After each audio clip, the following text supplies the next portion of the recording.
Assistir a Tom é como observar um personagem que caminha constantemente meio passo atrás do próprio cenário, e é exatamente nessa defasagem que o filme encontra sua força narrativa e seu humor mais persistente, porque Nosso Homem em Malibu não é apenas uma história sobre um estrangeiro em um ambiente que não lhe pertence totalmente, mas uma reflexão disfarçada de comédia sobre identidade, adaptação e o preço silencioso de tentar caber em espaços que parecem acolhedores apenas na superfície. Desde as primeiras cenas, o filme estabelece um contraste claro entre a promessa simbólica de Malibu como lugar de sucesso, leveza e reinvenção pessoal e a realidade prática enfrentada pelo protagonista, que chega carregando expectativas vagas, ambições moderadas e uma bagagem cultural que nunca se dissolve por completo, por mais que ele tente. A direção trabalha com um ritmo que aparenta casualidade, mas que é cuidadosamente calibrado para expor o desconforto progressivo do personagem central, utilizando situações cotidianas que à primeira vista parecem triviais, mas que acumuladas criam uma sensação constante de deslocamento, como reuniões informais que exigem códigos implícitos, conversas leves que escondem disputas silenciosas e ambientes excessivamente abertos que paradoxalmente produzem isolamento. Cada cena funciona menos como um ponto narrativo fechado e mais como um fragmento de experiência, reforçando a ideia de que o conflito principal não é um evento específico, mas um estado permanente de inadequação. O protagonista de Toma não é construído como um herói clássico nem como um anti-herói explícito, mas como alguém comum, excessivamente consciente do próprio lugar e justamente por isso incapaz de se mover com naturalidade em um espaço que valoriza a performance constante. Essa escolha é fundamental para o impacto do filme, porque permite que o espectador reconheça no personagem não apenas um estrangeiro geográfico, mas um estrangeiro emocional, alguém que entende as regras, mas não as incorpora de forma orgânica, e essa distância entre compreensão e assimilação se torna uma das fontes mais ricas tanto de humor quanto de melancolia. Uma das cenas mais reveladoras ocorre quando o protagonista participa de um encontro social aparentemente descontraído à beira da praia, onde todos falam com entusiasmo sobre projetos, possibilidades e futuros grandiosos, enquanto ele responde com frases curtas, educadas, sempre ligeiramente deslocadas do tom geral, e é nesse momento que o filme explicita sua principal estratégia: mostrar que o desconforto não precisa ser barulhento para ser profundo, porque o silêncio, os olhares prolongados e as pausas constrangidas dizem muito mais do que qualquer diálogo expositivo. O uso do espaço em Malibu é particularmente inteligente porque o cenário não é apresentado como um paraíso caricatural, mas como um ambiente funcional, quase indiferente à presença do protagonista, e essa indiferença é essencial para o comentário central do filme, já que não há hostilidade explícita, apenas uma ausência constante de verdadeiro pertencimento. O mar, as casas amplas, os cafés abertos e as estradas largas funcionam como metáforas visuais de possibilidades infinitas que, para o personagem central, nunca se concretizam plenamente, criando uma tensão silenciosa entre o que o lugar promete e o que efetivamente oferece.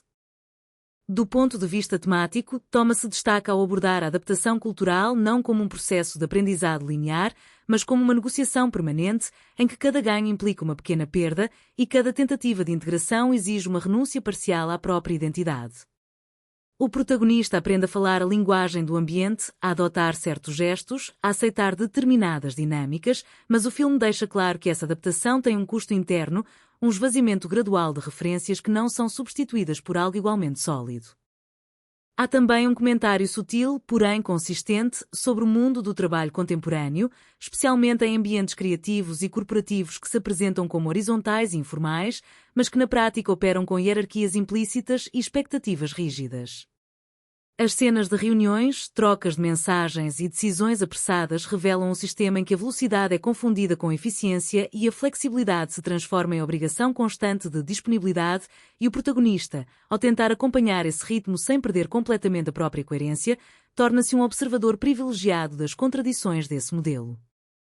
O humor do filme não nasce de piadas evidentes ou situações exageradas, mas de pequenas fraturas na comunicação, de respostas fora de tempo, de gestos ligeiramente inadequados, e essa escolha reforça o caráter quase documental da experiência retratada, aproximando o espectador de situações que muitos reconhecem em suas próprias trajetórias profissionais e pessoais.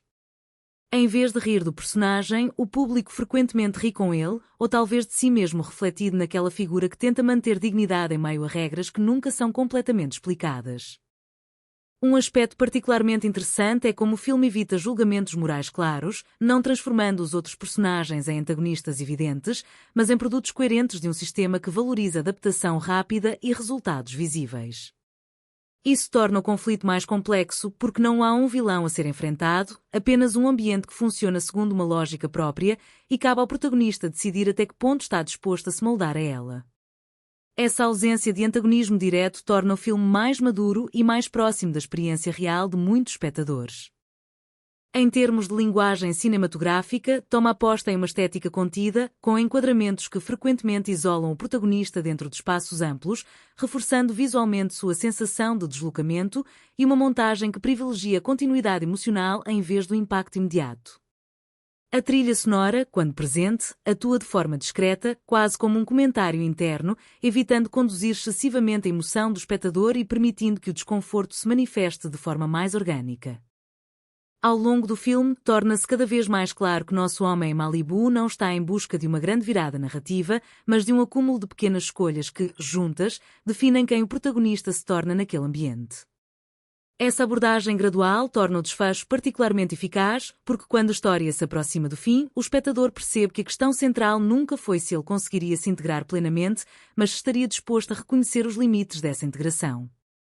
O impacto final de Toma reside justamente nessa recusa a oferecer respostas fáceis ou finais redentores, optando por encerrar a narrativa em um ponto de lucidez silenciosa, onde o protagonista parece compreender algo essencial sobre si mesmo, mesmo que isso não se traduza em uma solução prática imediata.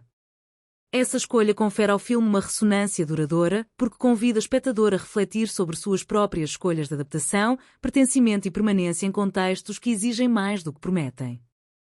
Como experiência cinematográfica, Nosso Homem em Malibu funciona tanto como comédia de observação quanto como estudo de personagem, equilibrando leveza e desconforto de forma consistente e inteligente. É um filme que não grita suas intenções, mas as sussurra com persistência, confiando na sensibilidade do público para captar nuances e reconhecer verdades incomodas. Ao final, Toma deixa a sensação de que o verdadeiro conflito não está em mudar de lugar, mas em decidir conscientemente o quanto estamos dispostos a mudar para permanecer, e essa é uma pergunta que ecoa muito além da tela.